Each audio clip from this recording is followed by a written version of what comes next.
Hello everyone. For today's Save a Pet segment, we are joined by Dr. Jenna Hunter at Main Street Veterinary Clinic. How are you doing today? I'm doing great, thank you. You're welcome. Today we're going to talk about microchipping, and I really was looking into this and kind of reading about it, wanted to ask you about it, if you recommend it and what exactly the process is for it. Yeah, absolutely. Microchipping, for one, is a very, very simple and easy process. That's the most beneficial part of it. As well as the fact is it gives you a permanent identification for our pets. We've all had those dogs or cats that have lost their collars with all their identification tags just lost in the wind somewhere out there in the woods where they were having fun. Mm-hmm. With the microchip, it's pretty much universally implanted underneath the skin between the shoulder blades of all dogs and cats.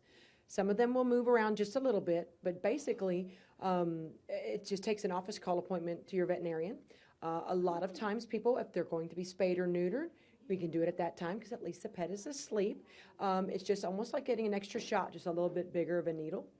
The nice thing about the chips is no matter what company that your veterinarian or wherever you get it from uses, pretty much the pets are covered for life as far as follow your address. You know, if somebody finds this chip, there's a universal lookup online. There's so many ways to make this nice and easy that as long as you keep your address current with whatever company that is, then you will always be found.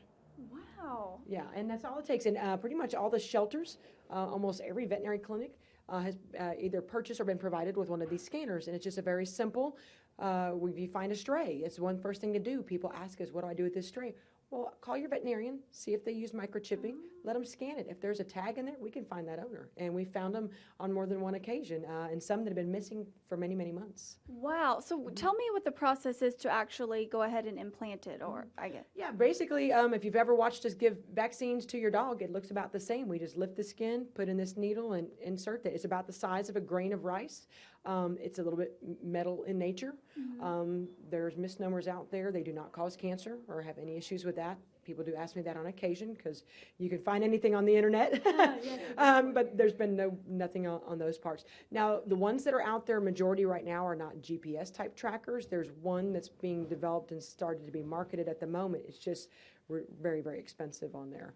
Okay. So it will not send out a signal if your pet is missing.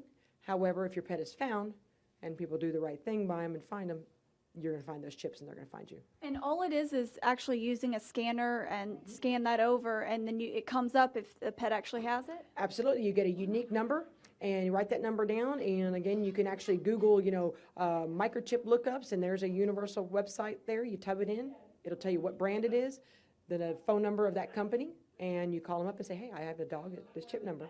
Wow. And we were talking too, particularly in our area and other areas, of course, that have storms. Yes. Maybe that is a really big time that it would really be a good idea. Yeah, absolutely. Because, of course, with the hurricanes and tropical storms, etc., some of us leave, some of us go, some leave our pets, which we should take them with us, but we know some do get left behind.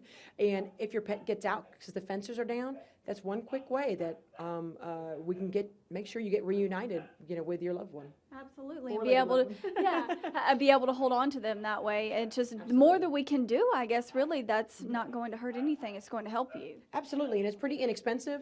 Probably runs anywhere from, depending on the type of chip and where they're from about $30 to about $60 or so.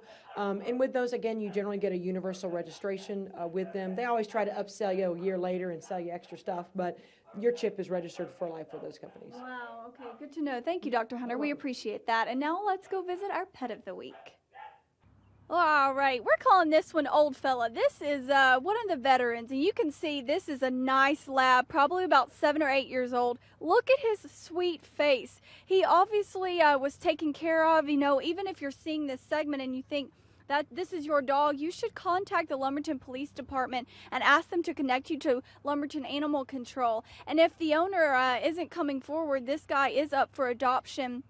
Very nice temperament, probably 7 or 8 years old, so he is well into his adulthood. A lab, just very sweet right there, did not jump on me, didn't bark, very friendly with the other dogs. So if you're interested in having a good animal that, of course, is not in a puppy stage that you can just hang out with and not worry about, he doesn't dig, he's not doing any of that. I'm told that by the Lumberton Animal Control, he hasn't been digging, and very good manners. So if you want to call the Lumberton Police Department, again, ask them to connect you to Lumberton Animal Control. Save this guy, give him a good home. For this week's Save a Pet segment, I'm Jessica Guidry.